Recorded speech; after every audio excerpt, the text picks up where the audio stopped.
Assalamualaikum warahmatullahi wabarakatuh. Apa kabar kawan-kawan semua? Mudah-mudahan kalian diberikan kesehatan, dimurahkan rezekinya dan dilindungi Allah Subhanahu wa taala. Oke kawan, hari ini kita mancing lagi. Dan kali ini spotnya cukup jauh. Mudah-mudahan kita dapat poin banyak. Saksikan aja. Terima kasih. Kemudian 13.50 manehanana naik ke gunung. Lamun 15.13 datang ke 15.50 seberapa tahun itu? Berapa tahun? Hah? 77 37 tahun nyana naik ke gunung. 7 tahun di luhur gunung wafat. Insyaallah Prabu Siliwangi, putra daripada Prabu Kitu Satu Kencana, putra daripada Pajajaran. Jadi ti kerajaan Pajajaran. Dek nanya kamu Haji Pendi, ai kerajaan Pajajaran letaknya di daerah mana? Bandung. Tuh kan? Tambah pasar Pajajaran. Ya Allah. Numantak ulah disangkanya na diajak ku Haji Agus, Haji sarua pinter atuh teh. Diajak mah jeung lain teu dibere nyaho. Isuk-isuk dibere nyaho lohor geus eueuh. Magrib dibere nyaho atuh jam 12 geus eueuh. Eta ilmu bisa kitu ilmu. La iyalah para jamaah kaum muslimin wal muslimat rahimakumullah.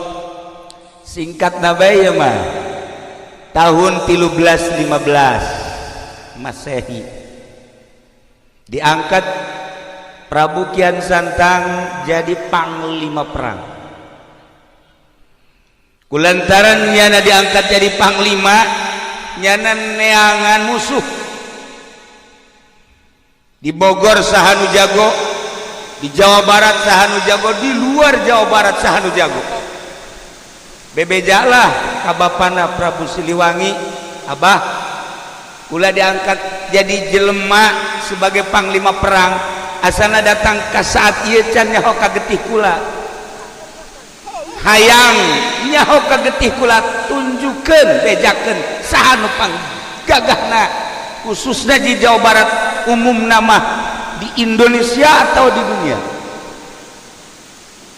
Eta bapana teu bisa ngajawab, teu bisa ngajawab. Cek bapana eueuh deui nu panggagahna mah nu mantak anjeun diangkat jadi panglima teh saat ieu mah anjeun nu panggagahna.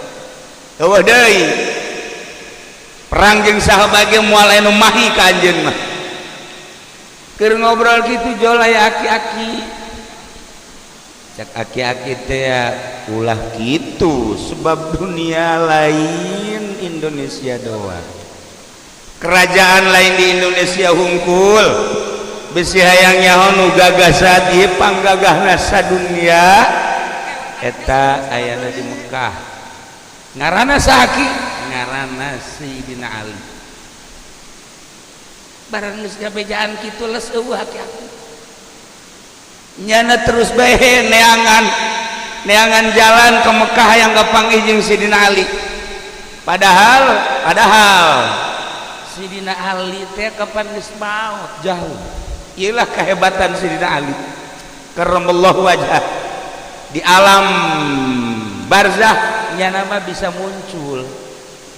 Nyana neangan jalan kumaha carana hayang ka Mekah. Dipapatkeun ilmuna. Eta mah sarua ilmu eta mah sebab nyana encan Islam jeung ilmu kudu dicekel ku Haji Pendi. Nah, eta babacaan lagi boro-boro urang jin ge teu ngartieun. Eta hebat Haji Pendi. Nu mantep nyana kukula dianggap bisa bahasa eta, bahasa jin nyana ge termasuk min jumlatihi.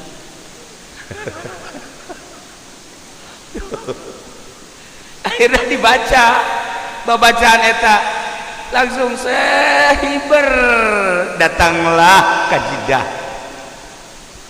Begitu datang ke Jidah, luak liek tanyain eueuh.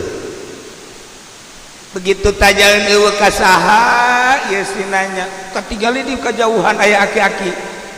Diudag punyana, barang diudag ka beneran, kapanggih jeung aki-aki teh ditanya mirip-mirip jeung anu harita aya di kerajaan. Aki-aki teh asa siga kieu. Lah lamun kurang di dalam meureun siga si eta bae aki-aki teh. Karena itu mah gagah ieu mah wallahu alam.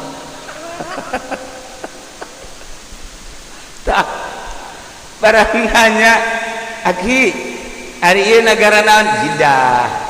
Jidah ke Mekah deket. Oke.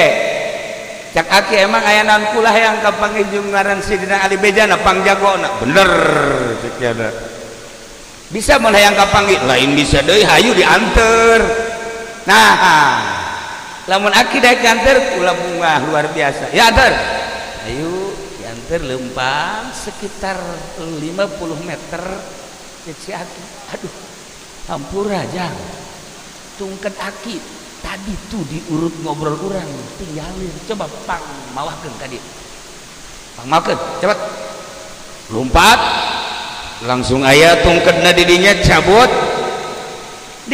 teas sakali teas dua kali teas tilu kali teas keneh bae sia tungket aya bae ngahesekeun ka aing dipapatkeun punyana bahasa cuas-cuasna nu tadi teh begitu dipapatkeun diangkat, masya Allah, lain kaluhur begitu handap. Sekali deui angkat make papat anu luar biasa. Beki ka handap katilu kali dinyakeun kaluar getih sabulu-bulu. Tidinya nyana ngahulang si Aki datang deui jang aya tungkedna aya atuh lain diangkat beuki horeng ieu mah tungkeun meureun jadi ke jero. Teu bisa keangkat ya bagi, teu bisa keangkat. Coba ku Aki, Bismillahirrahmanirrahim. Diangkat, jaba bari. Masya Allah, cekian santang, babacaan kok aneh, babacaan kok aneh. Cek Aki-aki, ente boga kesulitan naon bae, bacaan Bismillahirrahmanirrahim. Lawang hese dibukana sok bacaan Bismillahirrahmanirrahim. Mantap Kaji Pendi pernah harita lawang na dikunci maca bismillah ngencengan. Oregan bismillah ge lain sa bismillahna. Lamun bismillah make sungut doang mah atuh pamalingan ge bisaeun. Atuh ge bisaeun, DPR ge bisaeun maca bismillah. Atuh pan wallahu alam ka dituna mah. Ya pemerintah gak idik ceramah maca bismillah heula ngan nyaho ingetna ka Allah eta bismillah nyaho ingetna ka mana? Coba pemerintah sia mah jahe. Dasar pikiranna ka jahe mah. Waduh, dasar pamajikan keur maot geus maot ingetna ka dinya bae nya. Berarti bener ya mah ya. Tadi di mobil ge cenah kira-kira di Cikarang aya tuh aya mah aya sanu daekeun. Ya Allah ya Rabb. Nah bacaan bismillah akhirnya nanyakeun manehanna Ki baca bismillah eta aya syarat teu lamun hayang manjur aya syaratna kumaha syaratna kudu maca 2 kalimat syahadat. Nah engke bae heula kita mah urusan maca 2 kalimat syahadat penting kula kapanggih heula jeung Sidina Ali hayu kapanggih jeung Sidina Ali mah hayu diajak ku si Aki lempang di jalan aya nu nanya cek nu nanya teh Tuan Ali we di mana kaget ya anu lempang deui ke aya deui nu nanya si Ali di mana mun bahasa urang kan bahasa Arab teh anu beki pertanyaan bae dina hatena asala ieu Sidina Ali asala ieu cekeun 3 kali jelema nya sasalaman nya nanya nya pelukan akhirna nya nanya ka ieu kanu katilu mun cek urang mah ari ieu emang saha masih ieu lah Sidina Ali masyaallah atuh langsung ditangkep atuh lain bebe jati tadi ngisin-ngisin kula bae paingan eta tungked ku kula diangkat teu bisa aju ku anjeun mah bisa nah kuari geus kajahoan bahwa kula Sayyidina Ali ente kan di Indonesia teh neuk neangan jago neuk hayang tarung henteu boro-boro tarung jeung jelema ngangkat tungked ge geus teu kuat tah jelema arif wali Allah kekasih Allah teh kudu gelut dek dakwah teh ngarupa bah itu kudu boros atuh ieu mah ieu tadi pendi mun dakwah lain ngalobaan Islam lain ngalobaan lain ngayak lain yakin ngalobaan lain bahkan anak nage arindit ayolah akibat lalagaan dakwah nu asli seperti tadi bil ahwal bil af'al karak bil akwal Masya Allah karim kos gitulah akhirnya dipeluk sangat jadi peluk kula minta jampe nu tadi cek Sayyidina Ali bisa dibikin jampe nu tadi asal maca 2 kalimat syahadat ayeuna kaula dek baca 2 kalimat syahadat sok dibaca asyhadu an la ilaha illallah asyhadu anna muhammadar rasulullah beres langsung berangkat ke Indonesia hibar teu bisa lantaran babacaan anak nu tadi makan babacaan Hindu kuari makan geus Islam unyana dibaca babacaan anu tadi teu manjur akhirnya maca bismillahirrahmanirrahim rada hampa tapi can bisa hibar rada hampa coba Bang Haji bismillah coba kikituan coba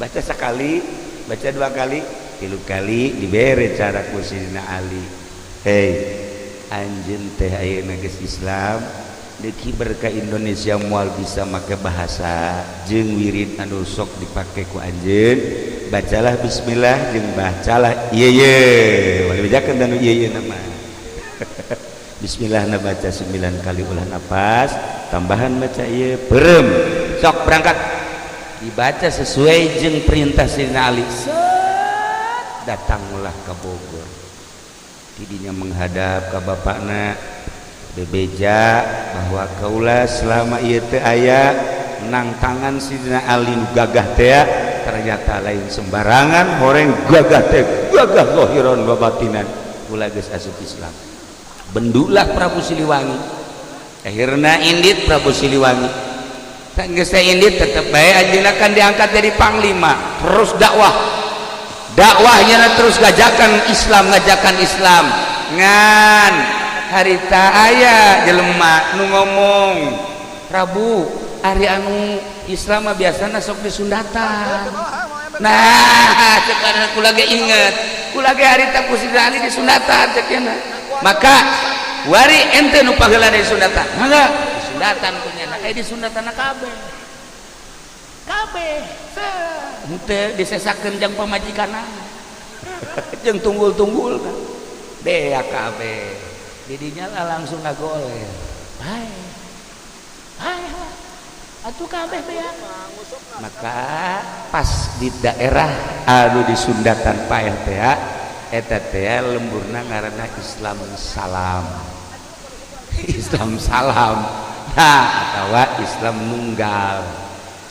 nu kabelah dieuna dibahasakeun ku urang Garut mah salam nunggal tadi nama Islam nunggal kulantaran rada hese dilempengkeun salam nunggal jadinya Sayyidina Ali ke Mekah deui hayang kapagih jeung Sayyidina Ali lantaran nu di Sundatan paeh bebeja nyana dan Ali hampura kula di Sundatan ku kula mah teu paeh itu mah paeh kumaha cara nyundatanna dibeakeun kabeh atuh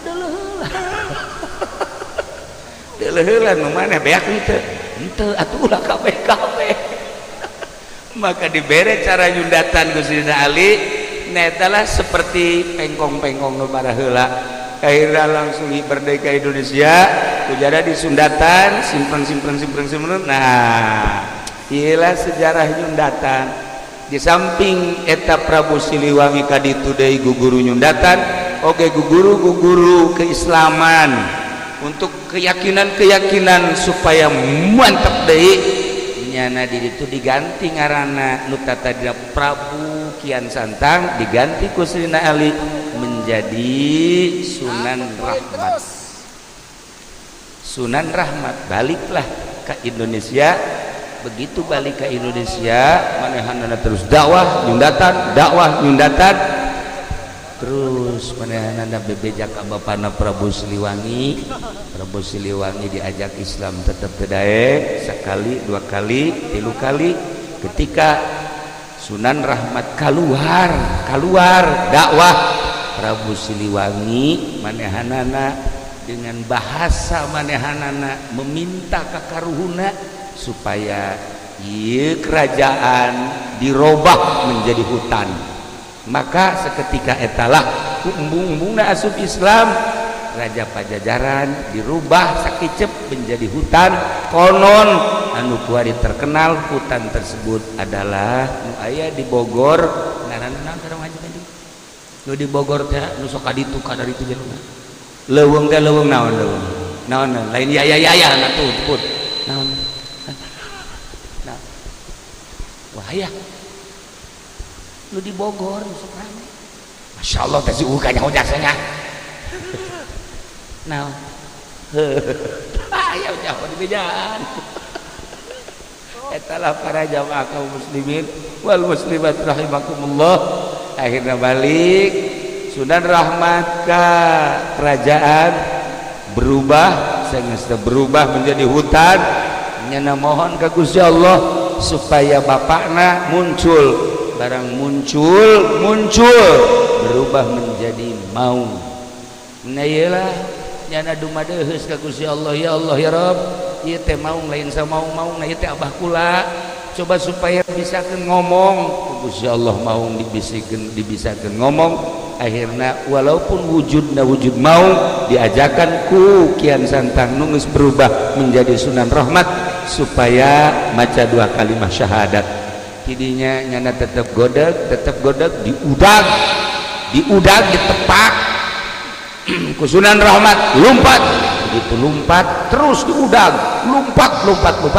lompatlah ke Garut ke Guha Sancang maka cicinglah didinya lantaran aya alamat cek alamatna ulah diudagkeun antep anjeun bapak-bapak di mana-mana anjeun hayang kapanggih jeung bapak coba anjeun datang jeung keturunan anjeun datanglah ke Sancang maka kuari masih sangar keneh mun hayang kapanggih jeung mau datang ke Garut ke Guha Sancang atau leuweung Sancang ngan ai hese-hese teuing mah atuh jasi eta ge rupana kadang mau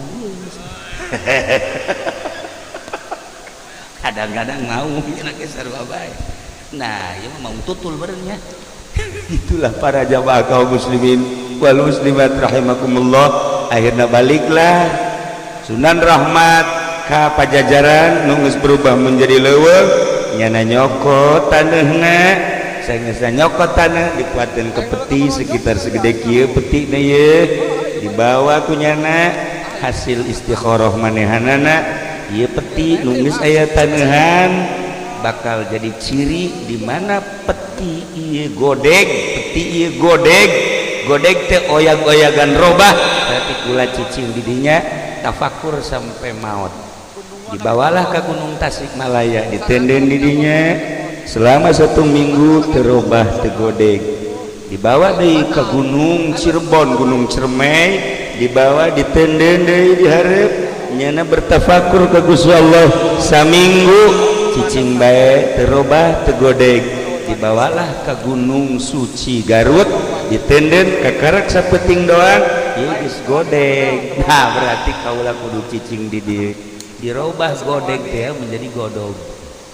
Itulah para jamaah kaum muslimin wal muslimat rahimakumullah terus benehanana tafakur terus benehanana mujahadah di gunung eta lain berarti can jadi wali Allah untuk terus naikkeun makomnya naikkeun pangkatnya jeung embung balik deui ka Pajajaran kerajaan-kerajaan diserahkeun kabeh ka ahli waris anu sejenna manehanana mah hirup menyendiri tafakur eueuh nu nyaho mujahadah riyadhah terus di gunung suci datang ka maut Itulah para jamaah muslimin wal muslimat, cerita asal usul tentang nyundatan.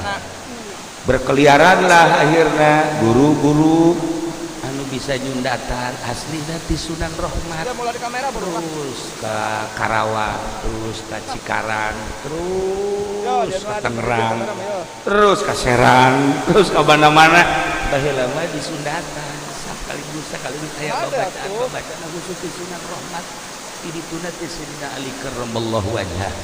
Itulah para jamaah kaum muslimin wal muslimat rahimakumullah.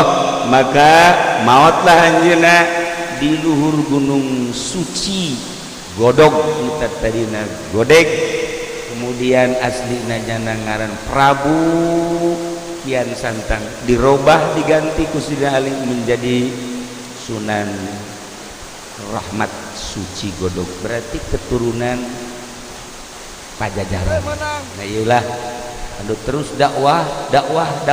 Alhamdulillah Jawa Barat khususna umumna nyebrang terus ke Lampung, terus ke Kalimantan. Iyalah Sunan Rahmat Suci menunyana mengakhiri hirupna sorangan di luhur gunung. Mantap besi aya di Cikarang kuari anu haju hirup sorangan eta ge buat teuing ulah sok suudzon meureun nya eta ge termasuk aya tetesan gede hutang. Itulah para jamaah kaum muslimin wal muslimat rahimakumullah. Lantaran baturku lagi kadang-kadang ieu nyorangan kadang-kadang ditanya gitu dek nimbalan. Atuh parenganan henteu jauh urusan anak seperti itu tadi. Para jamaah kaum muslimin wal muslimat rahimakumullah. Nah sesuai jeung naon gitu garana hajat ieu sesuai jeung maksud Haji Rusli nyundatan silsilah nyundatan seperti tadi. Insyaallah simkuring malam ieu istirahat, kemudian isuk menuju Garut ziarah ke Raden Rahmat, diangkat menjadi itu Prabuna dileungitkeun sebab eta mah kehinduan baheula, maka dijadikeun adalah ngaranna Sunan. Sunan eta asli nama